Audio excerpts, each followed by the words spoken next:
So let's go over what you can do at the beginning. As Night Elf, you have access to. It doesn't tell me how much gold. Okay, that's great. As Night Elf, you have access to um, 3 archers worth of gold if you don't take middle.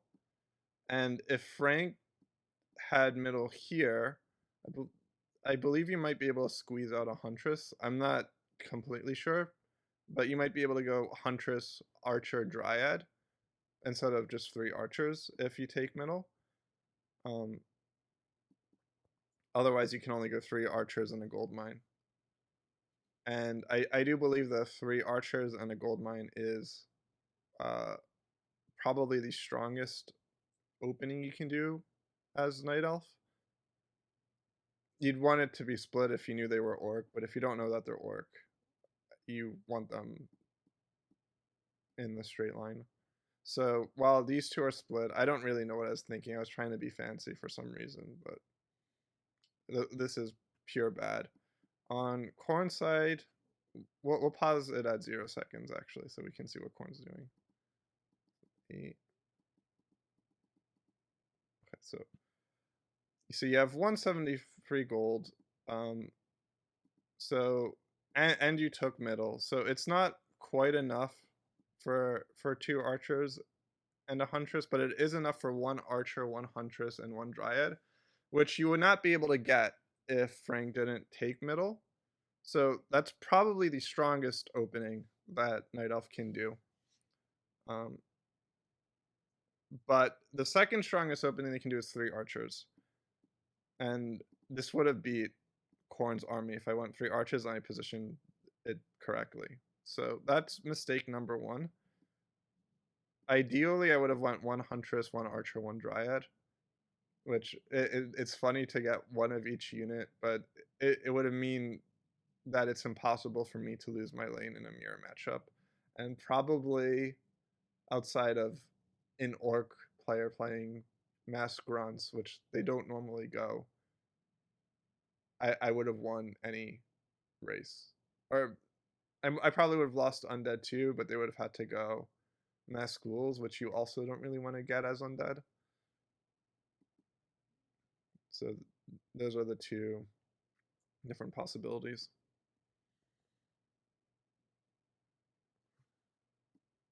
Okay, I don't really know how I feel about 1 archer, 1 huntress.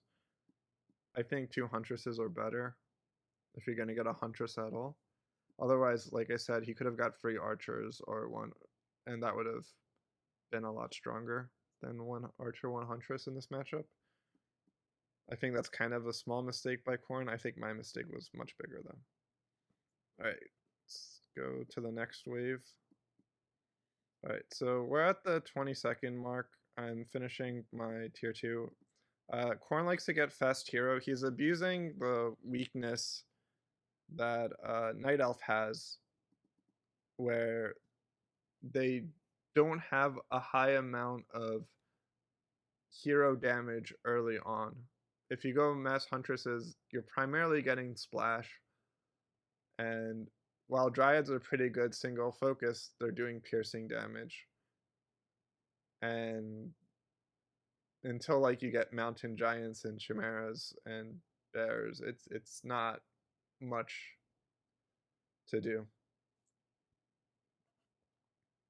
So he's probably gonna get Pit Lord, which I'm not the biggest fan of in this matchup, but if you play wrong against Pit Lord, which I don't believe I do, or if Pit Lord stacks with another teammate, it's very strong. It's one of the biggest win harder heroes I think in the game.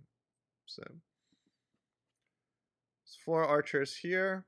You can probably get a hippogriff to ruin some of the aggro.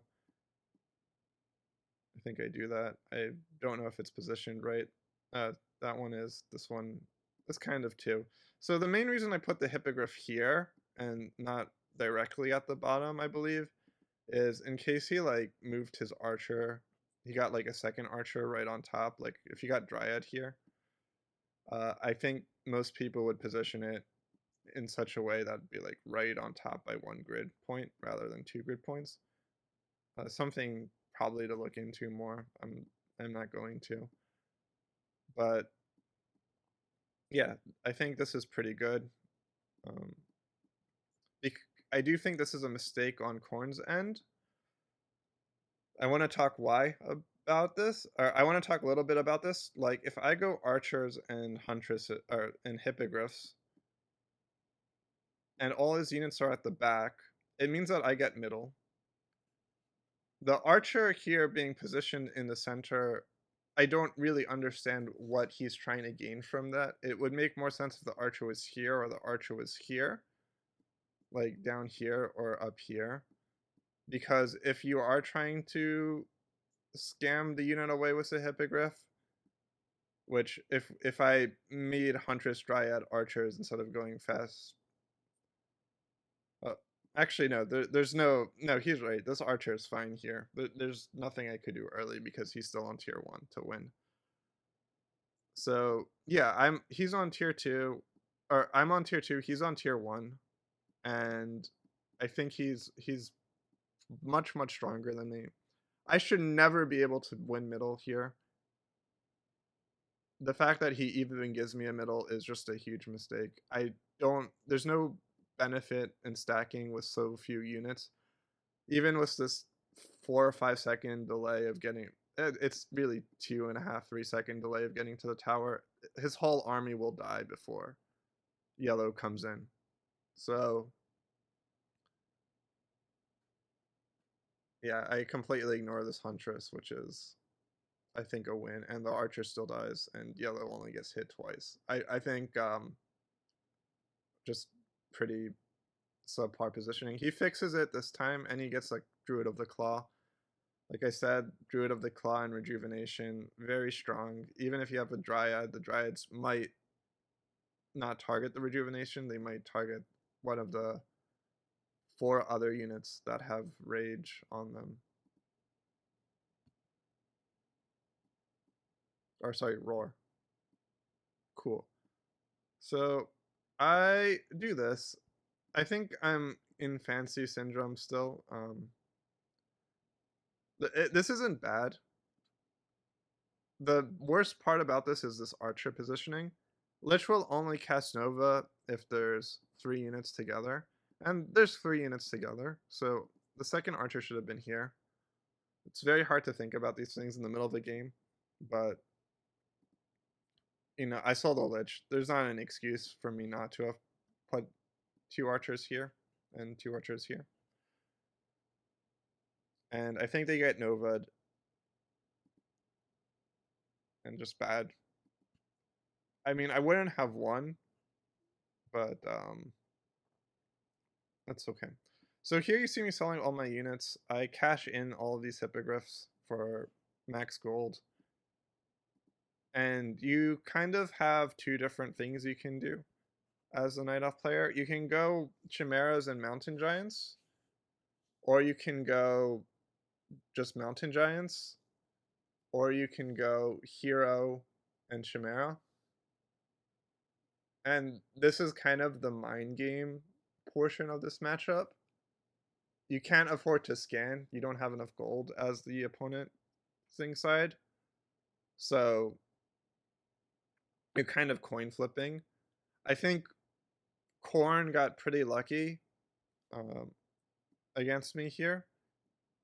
Because if I built Chimera Hero, it would have been much stronger against his army.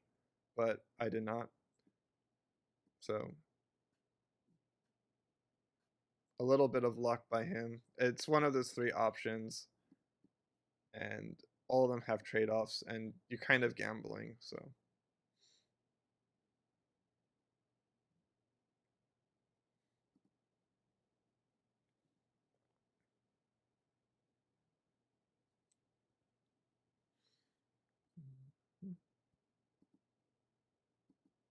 All right, 20 seconds. Okay, so I go 3 Chimeras. The primary, so this is like it's not ever a weak opening. I just want to make this clear.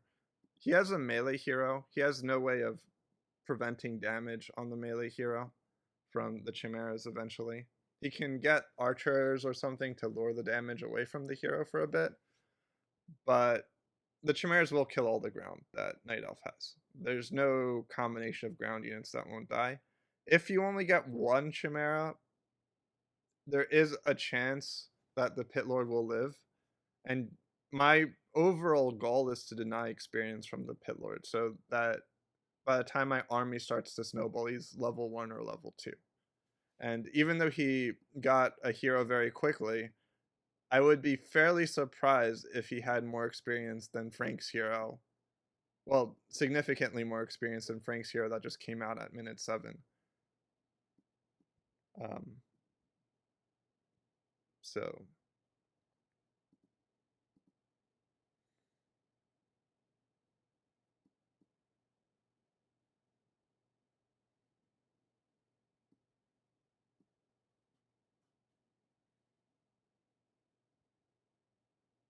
yeah, again, this is a mistake on my part. The 3 chimeras flew over the Farseer. I should have paid attention to where Frank put his Farseer and placed the chimeras away from the Farseer so he wouldn't be aggroed by the Lich. And honestly, if that happened, I think there's a very, very high chance we would have won this round. Yeah, I mean, and it's not so bad. We probably wouldn't have won, but it would have been closer.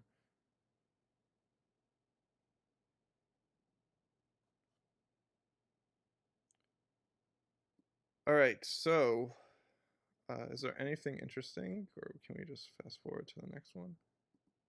All right, so he goes Talon and Hippogriffs and Archers. And the Archers are to try to aggro away the Chimeras. I don't think this works at all for him. I'd be fairly surprised if it did anything. Human is helping Frank by letting him stack with me. So you can thank Flau for that. And yeah, what could I have done differently besides mountain giants or a hero here?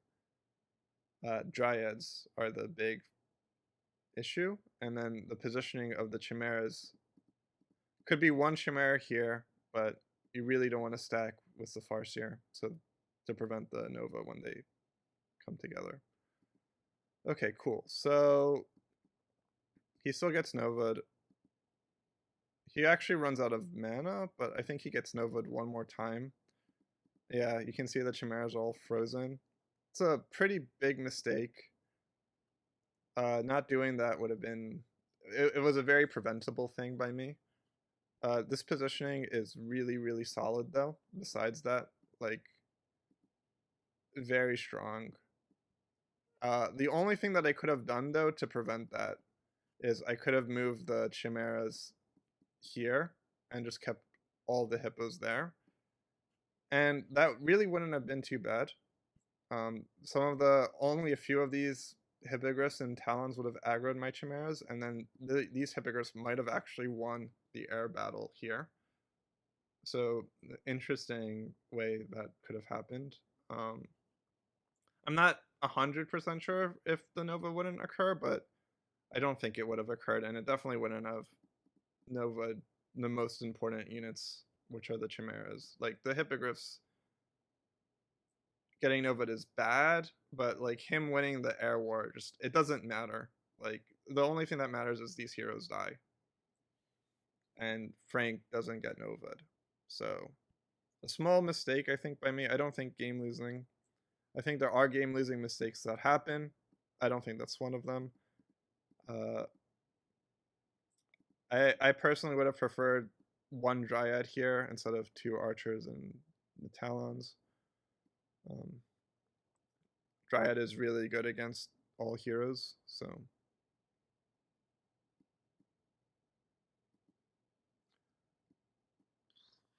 And we do, in fact, win.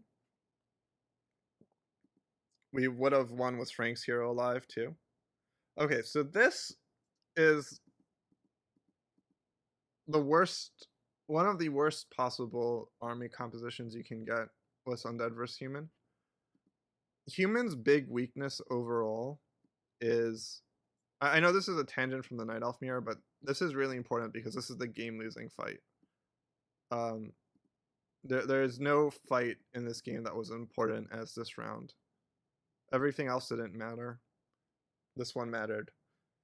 So human has one weakness, and that is that they need to upgrade all of their units. Siege engines cost 50 gold just for them to counter air, and even when they do counter air, if there's not a lot of air, they don't do enough damage. So like if you have one gargoyle and one frostworm, the human just doesn't have enough gold to deal with that. Priest, to get inner fire, it's 200 gold. He just gets healing and dispel for the necros, which I think it's fine if you had 2 necros. But you know, when you get a fast skeletal mage upgrade as undead and you get a fast hero, you're kind of playing into human strengths. Like human wants to force you to get upgrades early on, and that mitigates humans' biggest weakness of all their units being very reliant on upgrades. Undead, on the other hand, has very good units that don't need upgrades. They have statue, which if we had a statue here, we probably still would have lost, but it my hero would have had at least half hit points. His Dreadlord would probably still be alive. If he had a Frostworm here, and I'm saying this instead of the Dreadlord, or instead of getting the upgrades besides, or instead of having 4 Necromancers and having 2 Necromancers was just Adept and no Skeletal Mages. If he had a Frostworm with Unholy Frenzy, he would have forced Fa to get Dragon Hawks, which is really, really bad against Night Elf. So you never want to get Dragon Hawks as human. And while it does beat Frostworms, it makes you weak against all the other races. And the only actual counter to Frostworms that human has besides Dragonhawks is Polymorph, and that's another 200 gold on upgrades that you need to spend. And if he has a Destroyer, eventually the Destroyers and Frostworms will have enough dispel and sustain where it becomes kind of unmanageable for the human to keep going that route. So yeah, there's a few things. If you had a Destroyer and a Statue or a Frostworm here, this would have been a lot better. These warriors are getting completely destroyed, or these skeletons are getting completely destroyed by the priests. They're not doing anything. This knight is really good against what Big Toby is doing. This is really in my opinion, the defining losing moment of the game. But even though this was like the place where we lost, there was still a chance to come back, and I want to go into why I think that's true in the next wave that Frank has. So if you look here, there's a Naga here and 2 Necros here. I think if one of those Necros dies, Necros, yeah, one of the Necros did die. Okay, so this Lich will focus my hero because this hero is in front of the rest of the army. And that means that my hero can't do anything, right? And there's 2 reasons why that could have maybe been prevented. One, if we didn't push so hard, it would have worked. But if Frank moved up his units and played around where my Naga was, like if he moved everything to the top, there is a chance that the Lich Nova would have hit Frank's unit because he would have been clumped up over mine. And also, he should have definitely put his hero in front as well. I don't know if it would have won, but it would have given us a chance because it might have lured the Frostworms and the Lich to his army, and then my hero could have maybe stayed alive for a bit longer. But obviously, these are things that you don't really do often, so it makes sense that didn't happen. And the game's over from this point. There's no comeback potential anymore. The undead player is just too strong against Orc, and this lane is just far out. I don't think Thaw necessarily played getting a second gold mine correctly. I personally don't like getting 2 gold mines, but yeah. This is my overall view of this matchup. If you want to watch the rest of the game, it doesn't matter. It's over at this point, but I will link the replay into the description.